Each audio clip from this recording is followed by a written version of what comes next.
വചനാമൃതം തയ്യാറാക്കി അവതരിപ്പിക്കുന്നത് doctor O Vasavan. മനുഷ്യർ പരിസ്ഥിതിവാദികളും വികസനവാദികളുമായി ചേരിതിരിഞ്ഞ് കലഹിക്കുന്നത് ഇന്ന് പതിവുള്ള കാഴ്ചയാണ്. പരിസ്ഥിതി സംരക്ഷണവും വികസനവും ഒരുമിച്ചു പോകാത്ത ഒരു സ്ഥിതിവിശേഷം പൊതുവെ നിലനിൽക്കുന്നു. മാനവരാശിയുടെ നിലനിൽപ്പിന് ഇവ രണ്ടും കൂടിയേ തീരൂ. നമ്മുടെ വികസന കാഴ്ചപ്പാട് പ്രകൃതിക്ക് ഹാനികരമാകാതിരിക്കാൻ പ്രത്യേകം ശ്രദ്ധിക്കേണ്ടതുണ്ടെന്ന് പറയേണ്ടതില്ലല്ലോ. പ്രകൃതി സംരക്ഷിക്കപ്പെടാതെ മനുഷ്യകുലത്തിന് നിലനിൽപ്പില്ല. വികസന കാഴ്ചപ്പാടും നയങ്ങളും പരിസ്ഥിതിയോടിണങ്ങും വിധം രൂപപ്പെടുത്തുകയും ഇവ രണ്ടും പരസ്പര പൂരിതമാവുകയും വേണം. ഭാരതീയ ദർശനമനുസരിച്ച് പഞ്ചഭൂതങ്ങളാലാണ് ഈ പ്രപഞ്ചം സൃഷ്ടിക്കപ്പെട്ടിട്ടുള്ളത്. ആകാശം, വായു, അഗ്നി, ജലം, പൃഥ്വി എന്നിവയാൽ പ്രപഞ്ചം നിർമ്മിക്കപ്പെട്ടിരിക്കുന്നു.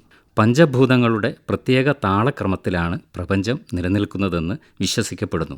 ഈ താളക്രമം തെറ്റുമ്പോൾ പ്രകൃതി ക്ഷോഭിക്കുന്നു.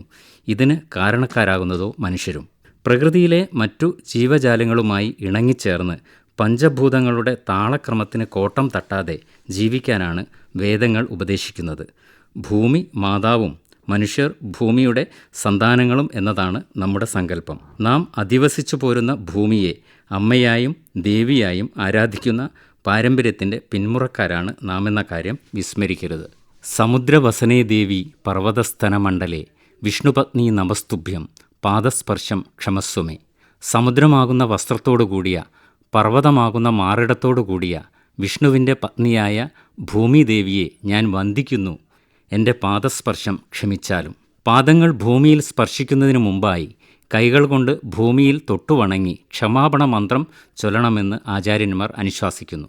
നാം ഇത്രയധികം ആരാധിക്കുന്ന ഭൂമിയെ നമ്മുടെ പ്രവൃത്തികൾ കൊണ്ട് നാം ഇന്ന് നശിപ്പിച്ചുകൊണ്ടിരിക്കുകയാണ്.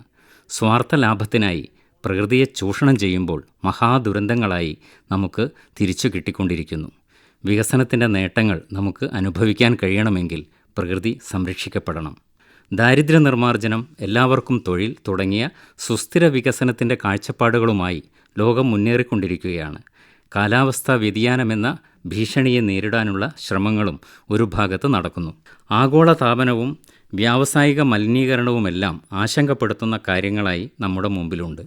കാലാവസ്ഥാ വ്യതിയാനം ഭാവിയിൽ സൃഷ്ടിക്കാൻ പോകുന്ന വിപത്തുകളെക്കുറിച്ച് ലോകരാഷ്ട്രങ്ങൾ ഗൗരവമായി ചിന്തിക്കുകയും ജനങ്ങളെ ബോധവാന്മാരാക്കാനുള്ള പദ്ധതികൾ തയ്യാറാക്കുകയും ചെയ്യുന്ന സമയമാണിത്.